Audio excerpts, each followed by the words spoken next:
അപ്പമ്മ അസ്സലാമലൈക്കും. പറയരുത് ഉമ്മാന്ന് പറയാൻ എന്താന്നറിയോ? അത് പറയാൻ എന്താ കാരണം അറിയോ? ഇന്നലെ എല്ലാവർക്കും മനസ്സിലാക്കി ഞാൻ അമ്മനെ എത്താന്ന് വിളിച്ചിട്ട് ഒരാള് കമന്റ് ഇട്ടിക്ക് ഇത് നിങ്ങളെ മോളെന്നല്ലേ നിങ്ങളെ ഇന്റർവ്യൂ ചെയ്യുന്നത്. ഓ അല്ല അങ്ങനെ നിന്നാട്ടെ നാച്ചുറലി നമ്മള് കണ്ടിന്യൂ ചെയ്യാ.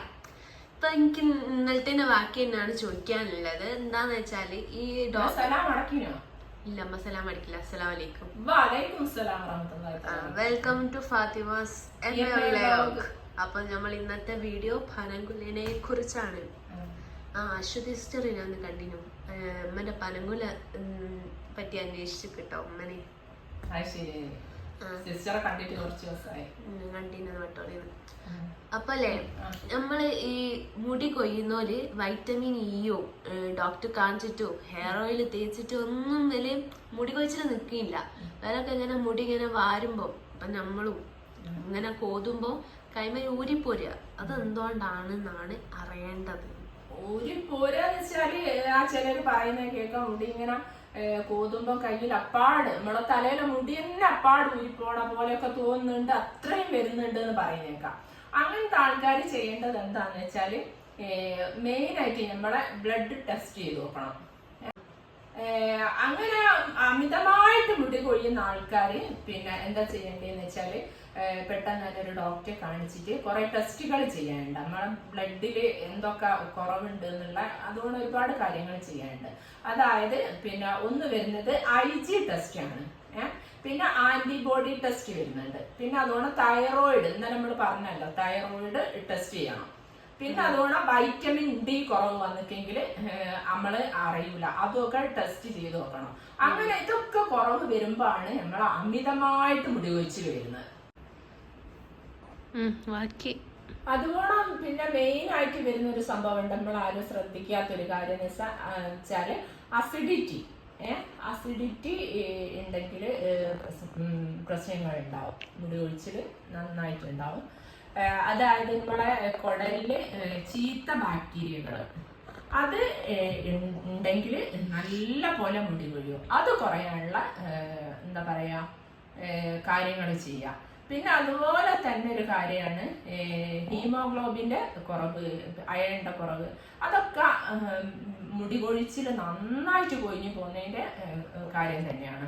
അതിന് നമുക്ക് ചെയ്യാൻ പറ്റിയെന്ന് വെച്ചാല് നല്ലോണം ഇലക്കറികളൊക്കെ കൂട്ടുക, മീന്, ചെറിയ മത്സ്യങ്ങള്. എന്തൊക്കെ ഇലക്കറികള്? അതിപ്പോ ബീട്രൂട്ട് അങ്ങനത്തെ ഇലക്കറികളൊക്കെ, പിന്നെ വെജിറ്റബിൾ ആയിട്ട് വരുന്ന ഈ പയറില്ലേ, പച്ചപ്പയർ, നമ്മള് വീട്ടിലൊക്കെ ഉണ്ടാക്കുന്ന പച്ചപ്പയർ, അത് നല്ലൊരു പരിഹാരമാർഗം കേട്ടോ. അത് നല്ലോണം ഉപ്പേരി വെച്ച് കഴിച്ചാല് നമ്മളെ മുടിന്റെ പയറിന്റെ അതിൽ തന്നെ നീളം മുടിക്കുണ്ടാന്നാണോ താങ്കൾ പറയുന്നത്?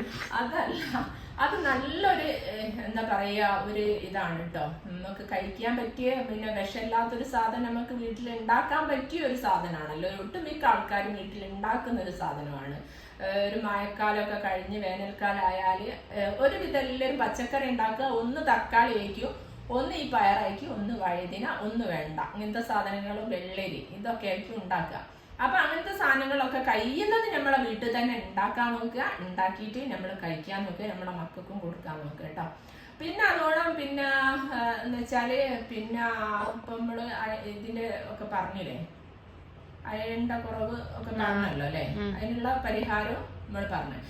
അതുപോലെ തന്നെ മെയിനായിട്ട് തന്നെ വരുന്നൊരു സംഭവം എന്ന് വെച്ചാൽ നമ്മള് ഇന്നലെ പറഞ്ഞ പോലെ തന്നെ വെള്ളത്തിന്റെ പ്രശ്നം, ഡീഹൈഡ്രേഷൻ വരിക എന്ന് പറയും. അത് വരുന്നത് എന്താന്ന് വെച്ചാല് വെള്ളം കുറയുമ്പോഴാണ് അത് വരുന്നത്. നമ്മള് ശരീരത്തിൽ 25 കിലോ ഉള്ള ഒരാളാണെങ്കിൽ 1 ലിറ്റർ വെള്ളം കുടിക്കണം ഒരു ദിവസം.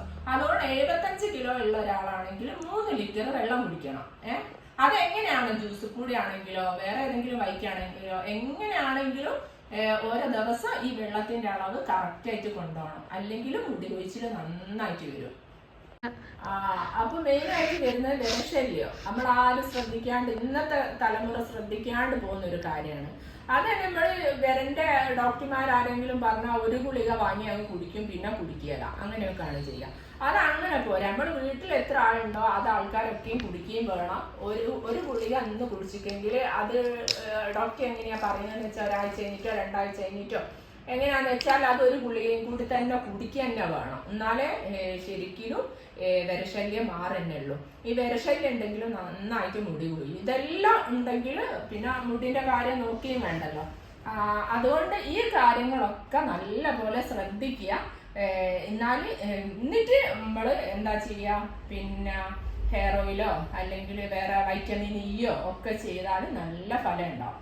അതാ പറഞ്ഞ ഭക്ഷണത്തിന്റെ കാര്യങ്ങൾ ശ്രദ്ധിക്കണം. അതുപോലെ തന്നെ ശരീരത്തിന്റെ കാര്യം, തൊലിപ്പുറത്ത് ചെയ്യണ്ടേ, മുടിക്ക് ചെയ്യണ്ടേ, പുറത്തുനിന്ന് ചെയ്യണ്ടേ അതും ചെയ്യണം, ഉള്ളൊന്ന് ചെയ്യേണ്ടത് അതും ചെയ്യണം. രണ്ടും കൂടി ഒരുമിച്ച് വരുമ്പോഴാണ് നല്ല ഹെൽത്തി ആയിട്ടുള്ള ഹെയർ ഒക്കെ ഉണ്ടാവും, നല്ല ഹെൽത്തി ആയിട്ടുള്ള താരം പോവുക, ഒഴിവാകുക, അങ്ങനെ എല്ലാം ക്ലിയർ ആണെങ്കിൽ ഈ കാര്യങ്ങളൊക്കെ ചെയ്യാൻ തന്നെ വേണം. അപ്പൊ എല്ലാവർക്കും നല്ലത് വരട്ടെ എന്ന് പ്രാർത്ഥിച്ചുകൊണ്ട് ബൈ ബൈ. അസ്സലാമു അലൈക്കും ഗൈസ്. അസ്സലാമു അലൈക്കും വറഹ്മത്തുള്ളാഹി വബറകാതുഹു. ഞാൻ പോട്ടെ.